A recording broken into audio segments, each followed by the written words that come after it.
Assalamualaikum warahmatullahi wabarakatuh. Selamat pagi.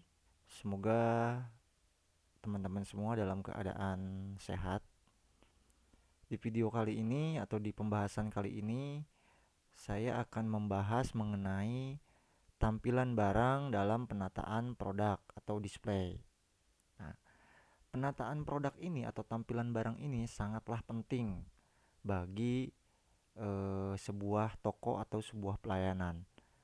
Karena tampilan atau penataan ini akan menarik minat konsumen untuk datang dan membeli barang tersebut. Maka dari itu, kita sebagai seorang desainer harus bisa membuat konsep penataan yang seapik mungkin sehingga konsumen tertarik untuk datang ke swalayan dan membeli barang-barang toko tersebut. Oke, kita langsung saja ke slide pertama. Logika konsumen. Apa itu logika konsumen?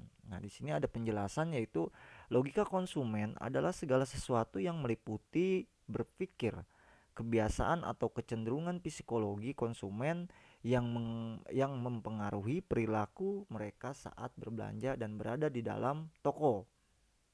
Nah, jadi maksud dari logika konsumen ini yaitu ketika konsumen itu datang ke sebuah swalayan atau toko, mereka mempunyai kebiasaan atau kecenderungan psikologi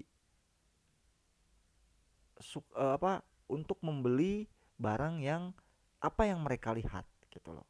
Datang ketika mereka masuk, mereka ada pandangan yang kira-kira mereka menarik.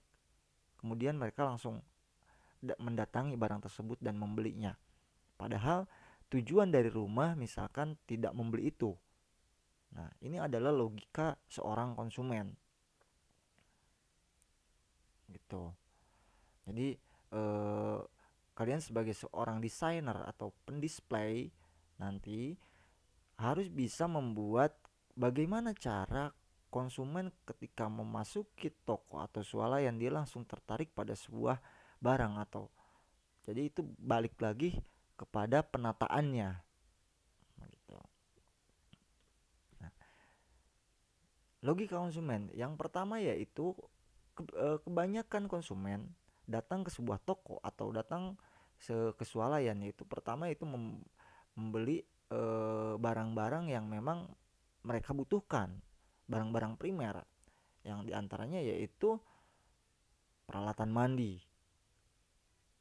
Kebanyakan tujuannya itu beli sikat gigi, beli Pepsodent, sabun mandi, sampo itu.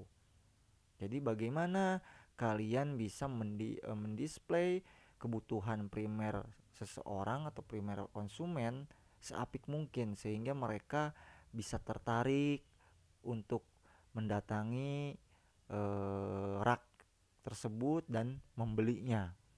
Nah, yang kedua yaitu barang konsumen, barang konsumsi maksudnya. Barang konsumsi itu ya diantaranya makanan, misalnya Indomie, ada saus, kecap, dan ada sambal.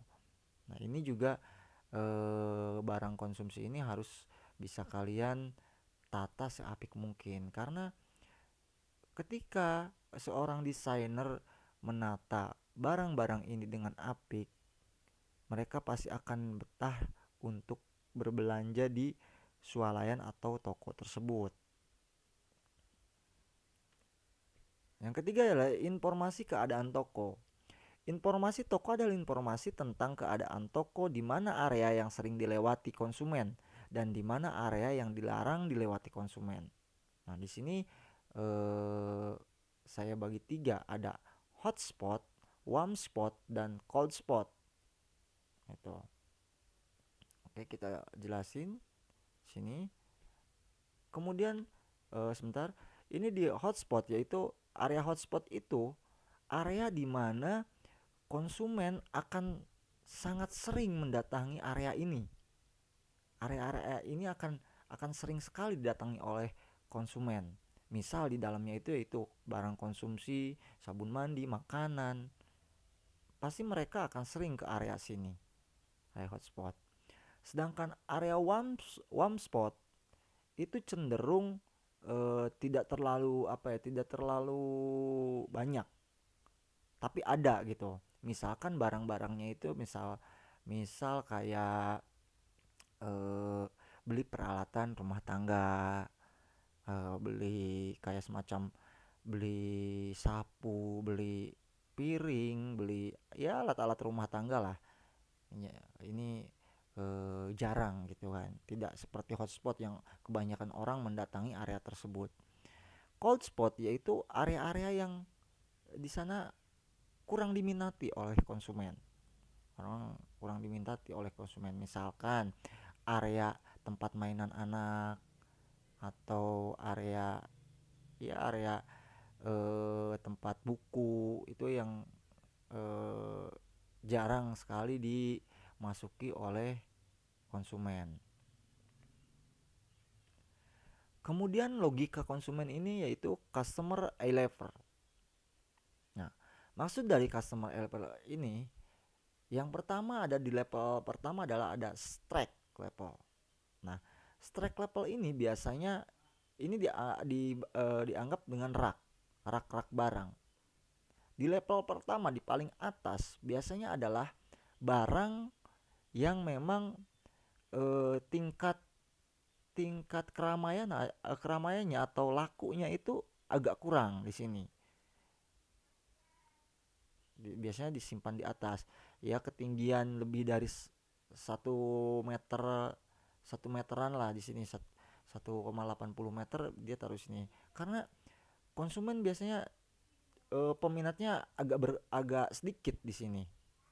Nah, sedangkan di E level ini adalah barang-barang yang memang lakunya itu sangat keras.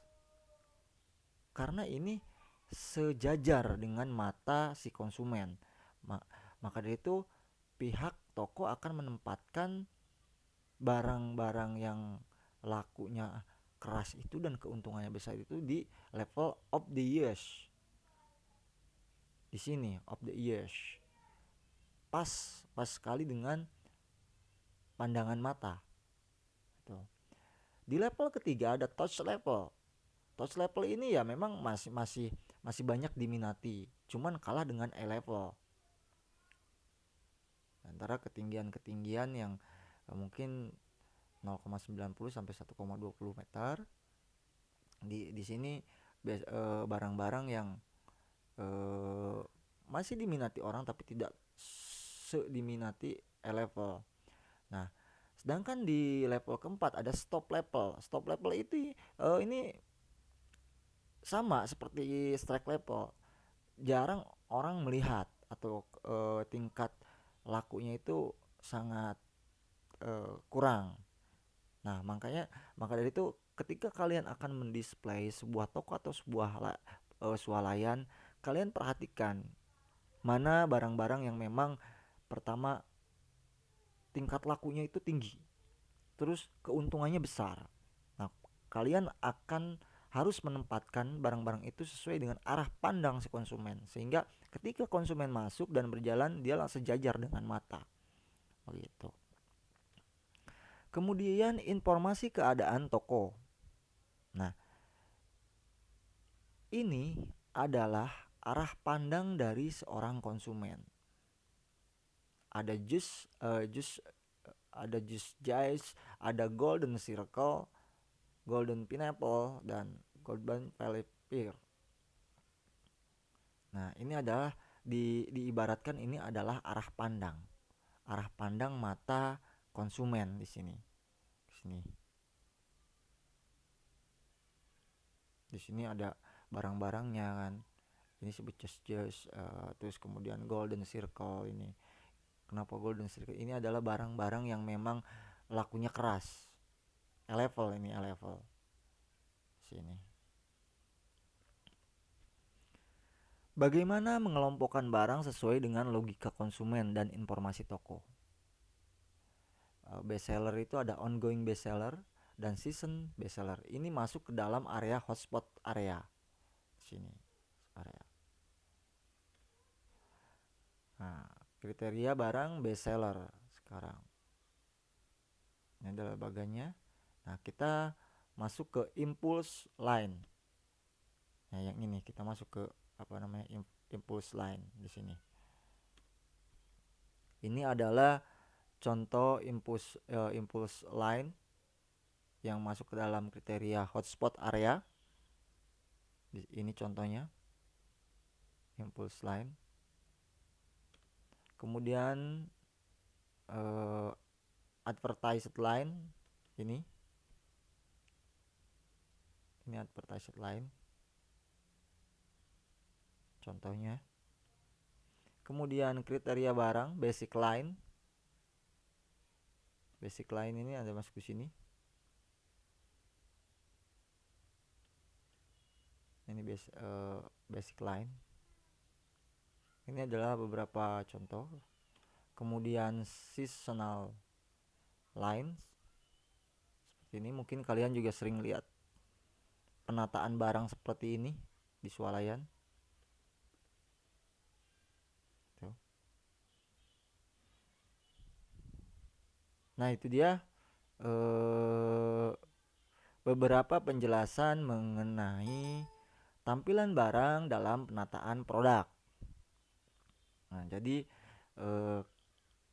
ketika kalian akan menjadi sebuah desainer, seorang penata atau pendisplay dalam sebuah toko atau swalayan, kalian harus mengetahui unsur-unsur dari materi sekarang ini, dari logika konsumen, penataannya, dari area-area yang memang itu sering dikunjungi oleh konsumen,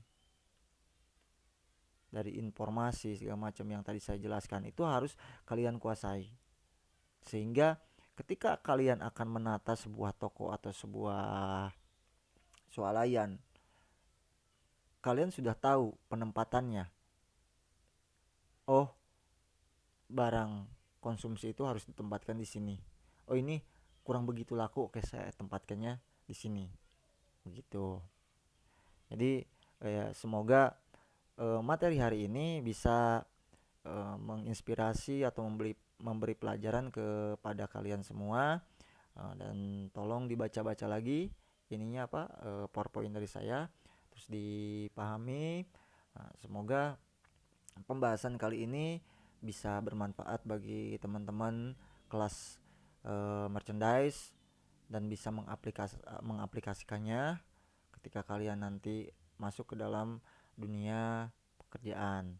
Dan, untuk absen hari ini seperti biasa lewat WhatsApp group, pakai nomor NIM dan nama. Saya tunggu sampai jam 11 siang. Dan untuk tugas minggu ini tidak ada tugas, karena minggu kemarin sudah ada tugas, mungkin nanti di minggu selanjutnya. Oke, akhir kata, assalamualaikum warahmatullahi wabarakatuh.